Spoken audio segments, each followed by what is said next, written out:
കൊച്ചിയിലെ ഗതാഗത കുരുക്ക് എത്രയാണ് എന്ന പ്രേക്ഷകർക്ക് അറിയാവുന്ന കാര്യമാണല്ലോ. അവിടെ കൂടി സഞ്ചരിക്കുന്ന ആളുകൾക്കറിയാം എത്ര മണിക്കൂറൊക്കെ ട്രാഫിക്കിൽ നിന്നാലാണ് ഒന്ന് കടന്നു പോകാൻ കഴിയുകയെന്ന്.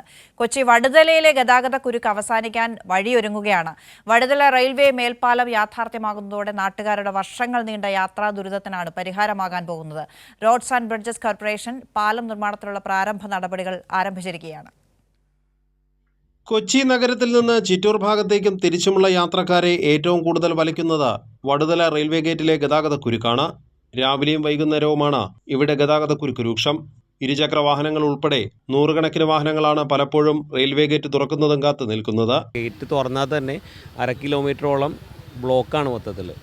ഗേറ്റ് തുറന്ന് ഒരു 10 മിനിറ്റ് കഴിയാതെ നമുക്ക് 1/2 കിലോമീറ്റർ അപ്പുറത്തേക്ക് പോകാൻ പറ്റില്ല. എപ്പോഴും ഈ സൈഡ് ഭയങ്കര റഷാണ്.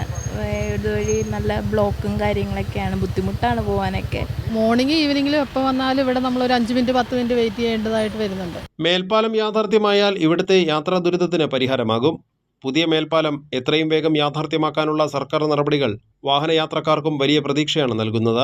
മേൽപ്പാലം വന്നു കഴിഞ്ഞ് കഴിഞ്ഞാൽ കുറേ ആൾക്കാർക്ക് ആശ്വാസം ഉണ്ടാവും. അതായത് ദൂരയാത്ര പോകുന്നവർക്ക്, ജോലി കഴിഞ്ഞ് പോകുന്നവർക്ക് എല്ലാവർക്കും ഒരു ആശ്വാസമാവും. അത് വേഗം വരണമെന്നുള്ളത് മാത്രമേ എല്ലാവർക്കും ഇപ്പോൾ പറയാനുള്ളൂ. 2 ഘട്ടങ്ങളിലായി നിർമ്മിക്കുന്ന മേൽപ്പാലത്തിന്റെ റെയിൽവേ ലൈനിന് മുകളിലുള്ള ഭാഗം റെയിൽവേയും approach road Kerala roads and bridges കോർപ്പറേഷനും നിർമ്മിക്കും. 62 പേരുടെ ഭൂമിയാണ് പാലം നിർമ്മാണത്തിന്റെ ഭാഗമായി ഏറ്റെടുക്കുന്നത്. 48.5 കോടിയിലധികം രൂപ സ്ഥലമുടമകൾക്കുള്ള നഷ്ടപരിഹാരമായി കൈമാറി. ഏറ്റെടുത്ത കെട്ടിടങ്ങളുടെ ഉടമസ്ഥാവകാശം Kochi corporation roads and bridges കോർപ്പറേഷന് കൈമാറിയിട്ടുണ്ട്. പുതിയ മേൽപ്പാലം വരുന്നതോടെ ഈ വടുതലയിലെ റെയിൽവേ ക്രോസിംഗിലുണ്ടാകുന്ന ഗതാഗത ദുരിതത്തിന് പരിഹാരമാകുന്ന പ്രതീക്ഷയിലാണ് നാട്ടുകാർ. വടുതലയിൽ നിന്നും ക്യാമറാമാൻ രാജു വർഗീസിനൊപ്പം തിയോഫിൻ, കൈരളി ന്യൂസ്.